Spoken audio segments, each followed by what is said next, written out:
আল্লাহ বলেন মানুষকে ভেবেছে সে শুধু বলবে আমি ইমানদার আর তাকে আমি জান্নাতে ঢুকাই দিব?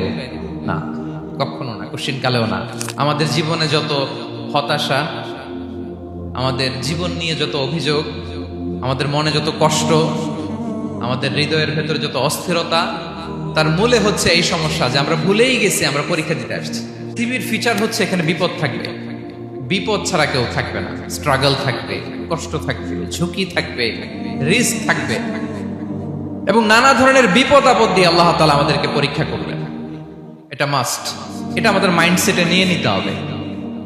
মাইন্ডসেটে এটা ক্লিয়ার থাকতে হবে। চিরসুখ চিরশান্তি এই দুনিয়াতে মিলবে, কোথায় মিলবে তাহলে? এটা তাহলে বিপদ আসবেই, আপদ আসবেই, পরীক্ষা থাকবেই আমাদের জীবনে।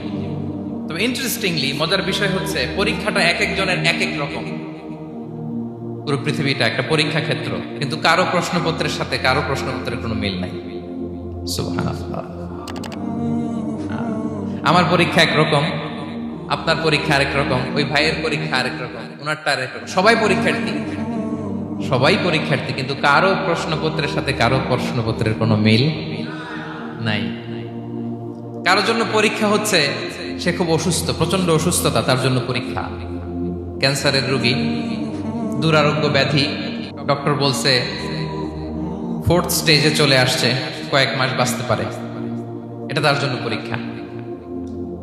আবার কারো দেখবেন যে খুব একটা অসুস্থতা নাই, অসুস্থতার ঝামেলা নাই, কিন্তু তার দারিদ্রতা আছে, তার আর্থিক অনটন, এটা তার জন্য পরীক্ষা। আবার কারো দেখবেন অসুস্থতাও নাই, দারিদ্রতাও নাই, তার দাম্পত্য জীবনের সমস্যা আছে না নাই? অনেকের দেখবেন এগুলো কোনোটাই সমস্যা না, তার ছেলে কথা শোনে না, মাদকাসক্ত। মাদকাসক্ত, রিহ্যাবে পাঠায়, আবার আসে, আবার গাঁজা খাওয়া শুরু করে, আছে না নাই বলেন? দেখেন তার পরীক্ষাটা আবার আলাদা। অনেকের দেখবেন মেয়ে বাবার কথা শোনে না। আবার অনেকের দেখবেন যে ব্যবসায় সমস্যা, লসের পর লস, লাভ উঠাতে পারে না। তাহলে পরীক্ষা ছাড়া, বিপদ আপদ ছাড়াই দুনিয়াতে কেউ নাই, কেউ নাই প্রিয় ভাইরা। এটা আমাদের মাথায় রাখতে হবে। পরীক্ষা আপনাকে দিতেই হবে, পরীক্ষা দিয়ে দিয়েই নিজেকে প্রমাণ করতে হবে।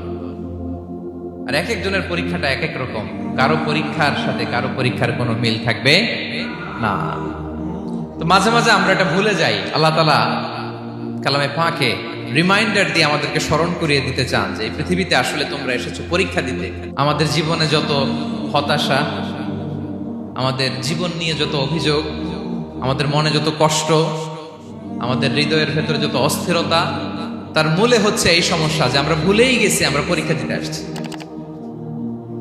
এটা যদি ভুলে না যান, এটা যদি আপনার মাইন্ডসেটে থাকে যে পুরো জীবনটা একটা পরীক্ষা, তাহলে দেখবেন কোনো কিছু আপনাকে কাবু করতে পারবে না। আপনি হতাশ হবেন না, জীবন নিয়ে আর অভিযোগ থাকবে না, আপনি ভেঙে পড়বেন না, সব অভিযোগ হতাশা দূর হয়ে যাবে। তারপর বুঝতে পারলাম পরীক্ষা আপনাকে দিতেই হবে। পরীক্ষা দেয়া ছাড়া এই পৃথিবী থেকে চলে যাওয়ার কোনো চান্স বা সুযোগ আমাদের কারো নেই। সূরাতুল আনকাবুতে আল্লাহ তাআলা এই কথাটা আরো চমৎকার ভাবে বলেছেন। আল্লাহ তাআলা ইরশাদ করছেন, আহাসিবান নাসু আইয়ুতরাকু আইয়াকুলু আমান্না ওয়া হুম লা ইফতানুন ওয়ালাকাদ ফাতান্নাল্লাযীনা মিন ক্বাবলিহিম ফালা ইয়া'লামান্নাল্লাহু আল্লাযীনা সাদাকু ওয়ালা ইয়া'লামান্নাল কাযিবিন। আল্লাহ বলেন মানুষকে ভেবেছে সে শুধু বলবে আমি ইমানদার আর তাকে আমি জান্নাতে ঢুকাই দিব? না, কখনো না, কোশ্চিন কালেও না। বরং পূর্ববর্তীকালে যারা পৃথিবীতে এসেছিল তাদেরকে আমি পরীক্ষা নিয়েছি, পরীক্ষা করেছি, এবং তাকেও ইমানের প্রশ্নে সে সত্যবাদী না মিথ্যাবাদী পরীক্ষা দিয়ে দিয়ে নিজেকে প্রমাণ করতে হবে। ঠিক কিনা বলেন? পরীক্ষা দিয়ে আপনাকে প্রমাণ করতে হবে। এবং এই পরীক্ষার ব্যাপারটা, এটা যে শুধু আমরা সাধারণ মানুষ আমাদের জীবনে দুঃখ বিপদ পরীক্ষা, এমনটা না। এই পৃথিবীর সবচেয়ে শ্রেষ্ঠ মানুষ যারা ছিলেন তাদেরকে আল্লাহ পরীক্ষা নিয়েছেন। Be a part of our vision to listen and share the khair.